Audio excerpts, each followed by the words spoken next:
찬송가 449장 찬송 드리겠습니다.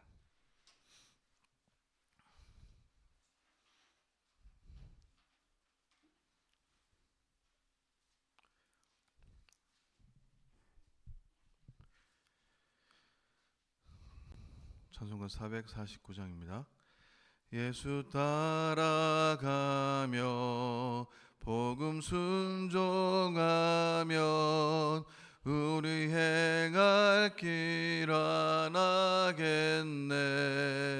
주를 의지하며 순종하는 자를 주가 늘 함께 하시리라.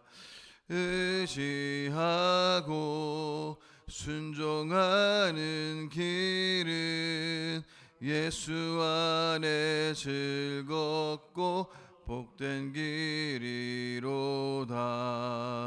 해를 당하거나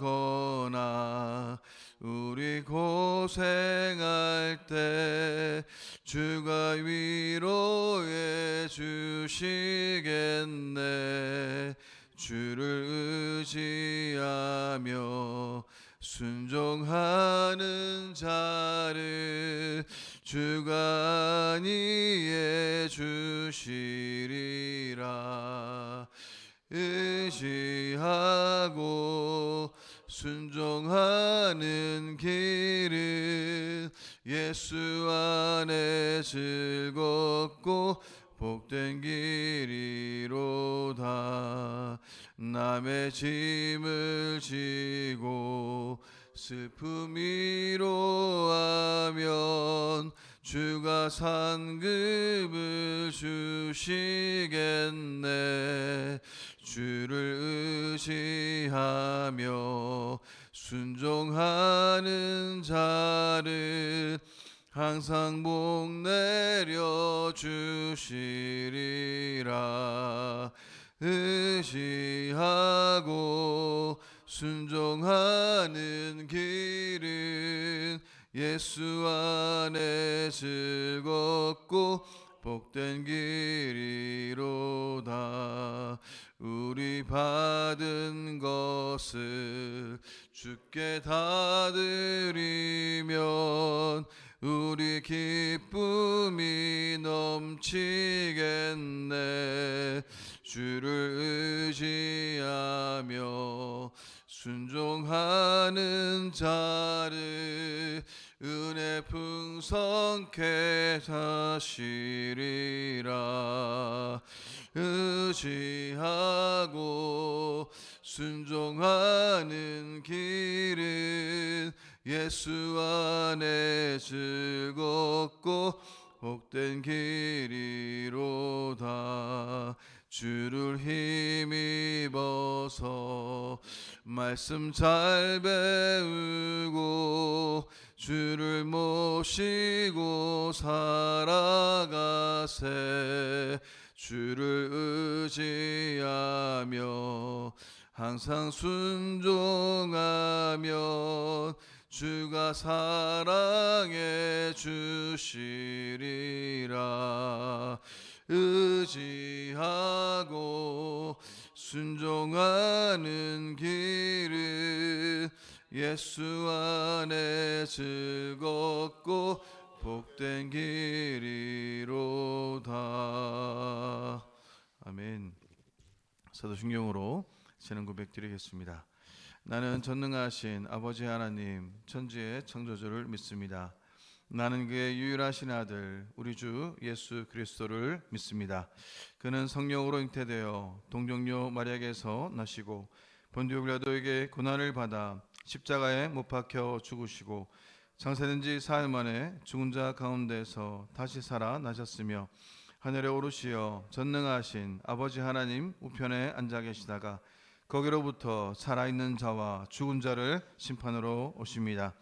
나는 성령을 믿으며 거룩한 공교회와 성도의 교제와 죄를 용서받는 것과 몸의 부활과 영생을 믿습니다. 아멘. 하나님의 말씀은 마가복음 7장 24절에서 37절 말씀 우리 교독하겠습니다.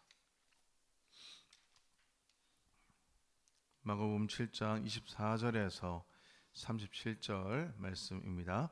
예수께서 일어나사 거기를 떠나 두로 지방으로 가서 한 집에 들어가 아무도 모르게 하시려 하나 숨길 수 없더라. 이에 더러운 귀신 들린 어린 딸을 둔 한 여자가 예수의 소문을 듣고 곧 와서 그 발 아래에 엎드리니 그 여자는 헬라인이요 소르보니게 족속이라 자기 딸에게서 귀신 쫓아내 주시기를 간구하거늘 예수께서 이르시되 자녀도 먼저 배불리 먹게 할지니 자녀의 떡을 취하여 개들에게 던짐이 마땅치 아니하니라. 여자가 대답하여 이르되 주여 올소이다마는 상안의 개들도 아이들이 먹던 부스러기를 먹나이다. 예수께서 이르시되 이 말을 하였으니 돌아가라 귀신이 내 딸에게서 나갔느니라 하시매 여자가 집에 들어가 본즉 아이가 침상에 누웠고 귀신이 나갔더라. 예수께서 다시 두로 지방에서 나와 시돈을 지나고 데가볼리 지방을 통과하여 갈릴리 호수에 이르시매 사람들이 기먹고 말 더듬는 자를 데리고 예수께 나와 안수하여 주시기를 간구하거늘 예수께서 그 사람을 따로 데리고 무리들 떠나사 손가락을 그의 양 귀에 넣고 침을 뱉어 그의 혀에 손을 대시며 하늘을 우러러 탄식하시며 그에게 이르시되 에바다 하시니 이는 열리라는 뜻이라.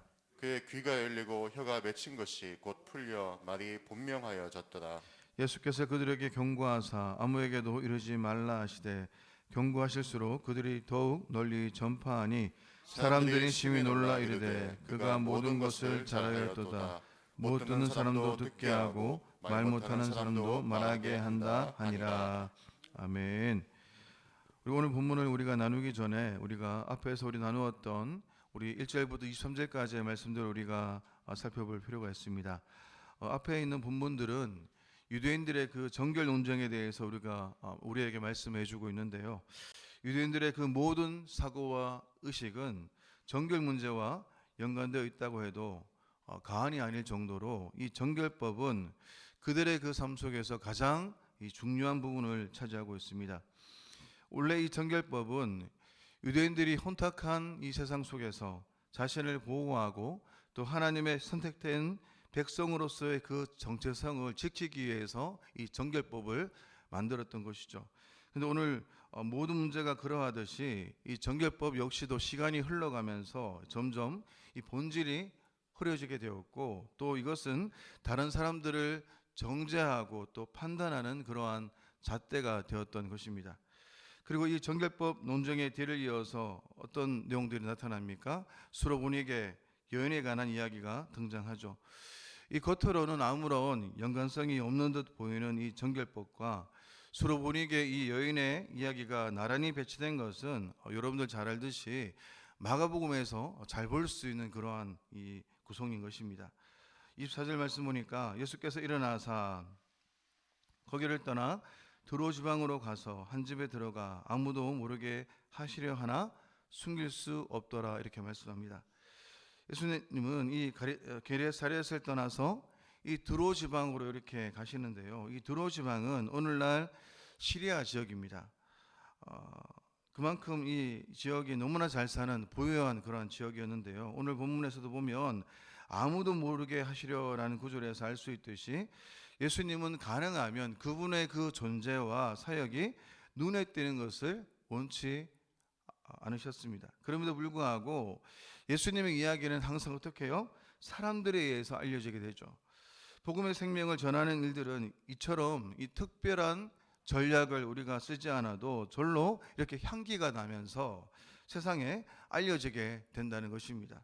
진정으로 가치 있는 일은 하나님의 그 오묘한 섭리와 경영에 의해서 반드시 드러나게 된다는 것이죠. 이것이 바로 우리가 오늘날 교회가 붙들어야 할 그러한 중요한 가치라는 것입니다. 그런데 그러한 상황 속에서 오늘 예수님 앞에 한 여인이 등장하죠.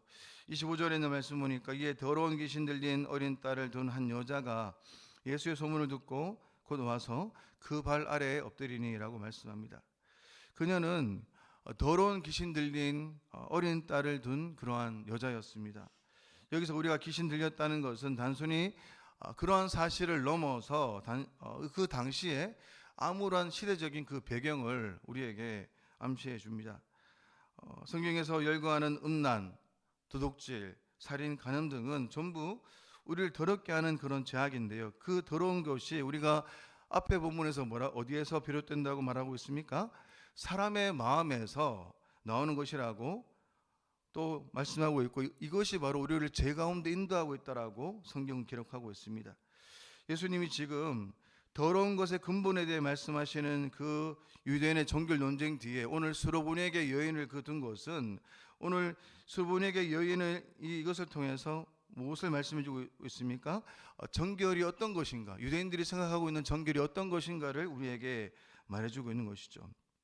오늘 저희 여러분들이, 오늘 우리가 하나님의 말씀 앞에서 우리가 하나님의 말씀을 제대로 알지 못하고 오로지 은혜로 바라보지 못하고 오로지 율법으로만 바라보기 시작하면 이 모든 것들이 자신의 임의대로 자신이 원하는 기준에 의해서 판단되어지고 정죄되어진다는 것을 우리가 보게 되어집니다. 오늘 이 가나안 여인, 또 마태복음에서는 가나안 여인이었고 또 수르보니게 여인, 이 헬라 여인인 이 사람은 이방인들이 보았을 때, 또 유대인들이 보았을 때 이들은 바로 더러운 사람, 또 하나님 앞에 합당치 않았던 그러한 사람이었던 것이죠. 그러한 한 여인을 향해서 오늘 정죄하고 있는, 또 유대인들과는 도저히 섞일 수 없는 그러한 여자가 오늘 그 유대인인 예수님 앞에 나타나서 어떻게 말하고 있습니까? 마태복음에서는 나를 불쌍히 여기소서 이렇게 고백하고 있습니다. 가나안 사람인데다가 귀신 들린 딸까지 가지고 있는 이 여인은 유대인이 가까이 할 수 없는 부정한 사람이었고 저주받은 그러한 사람의 상징이었던 것이죠. 그러한 여자가 어떻게 고백합니까? 오늘 마태복음에서 주 다윗의 자손이여 나를 불쌍히 여기소서라고 이렇게 말하고 있는 것입니다. 오늘 본문에서 보게 되면 오늘 전체적인 그 분위기 안에서 이 여자는 그 예수님을 향해서 지속적으로 이렇게 소리치고 있는 것을 우리가 보게 되어집니다. 나를 불쌍히 여겨달라고 계속적으로 예수님이 자기를 바라볼 때까지 계속적으로 간절하게 처절하게 부르짖는 여자의 모습들을 우리가 볼 수 있는 것이죠.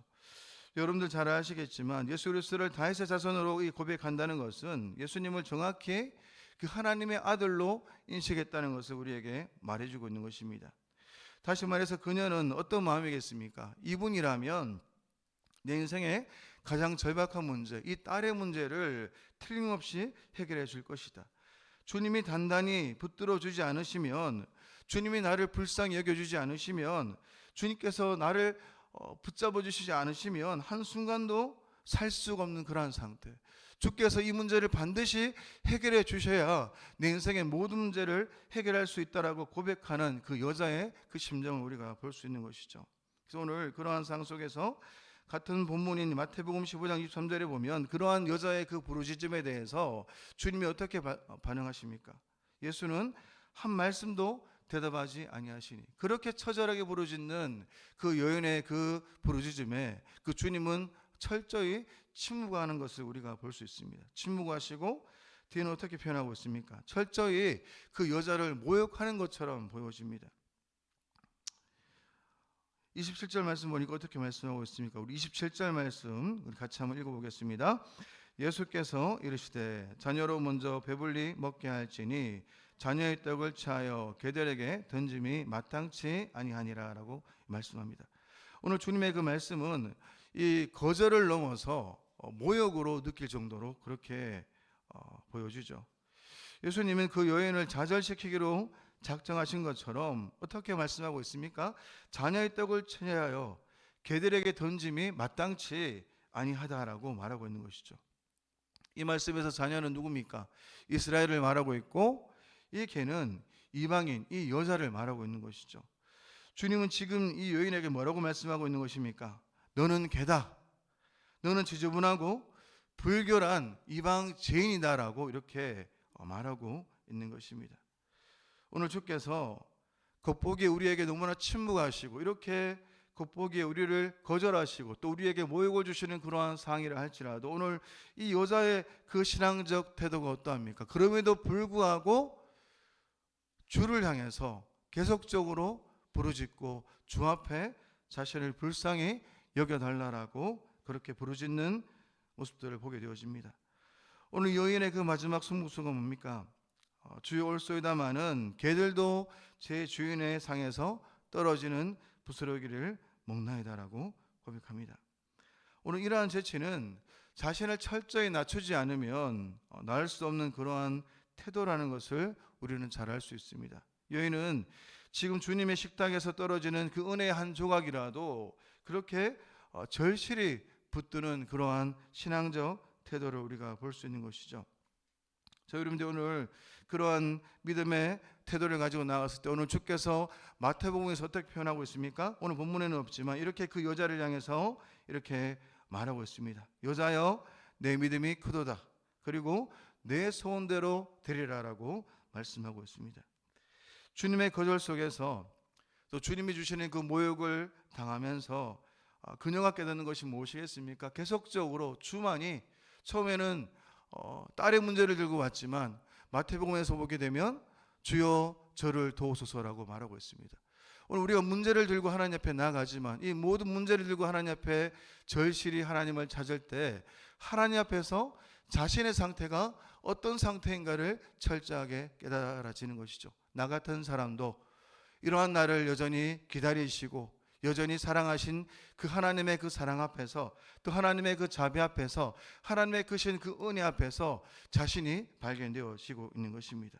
주님의 모욕과 또 주님의 그 침묵과 주님의 그 거절을 당하고 있는 그러한 상 속에서 그녀는 인내로서 끝까지 주님만을 의지하면서 주님만을 찾으면서 주님만이 오로지 주님만이 내 인생의 희망이시고 주님 자체가 목적이 되는 그런 은혜를 누리며 나가고 있는 것입니다.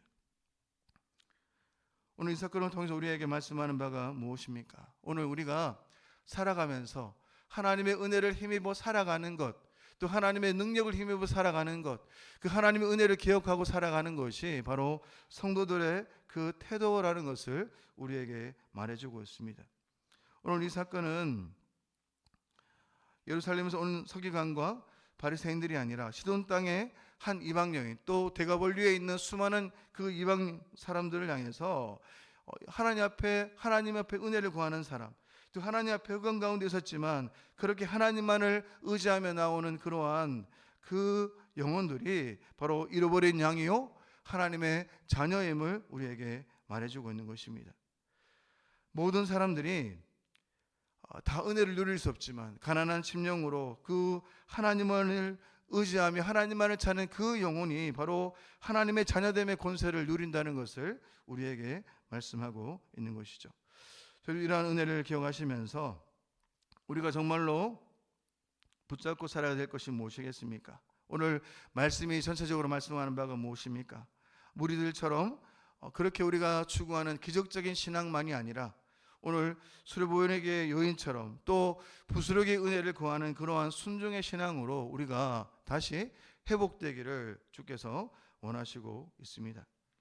오늘 본문 속에 나타나는 이방인들은 이러한 은혜를 받을 자격이 없는 그러한 삶이었습니다. 호물과 죄로 죽었던 그러한 인생들, 그러한 인생들 가운데 찾아오셔서 오늘 주님은 침묵과 또 하나님의 그 거절과 하나님 모욕을 당하시면서 오늘 주님은 그 십자가를 지시면서 우리를 살리셨던 그 은혜를 우리에게 보여주고 있는 것입니다. 그 은혜를 기억하시면서 오늘도 매 순간순간 그 하나님 앞에서 정말 우리가 붙들어야 될 것이 무엇인가를 기억하시고 또 그 은혜로 말미암아 우리를 살리신 그분의 사랑 앞에서 오늘도 믿음으로 승리하시고 또 믿음으로 오늘도 나아가시는 저와 여러분의 삶이 되시기를 축원합니다.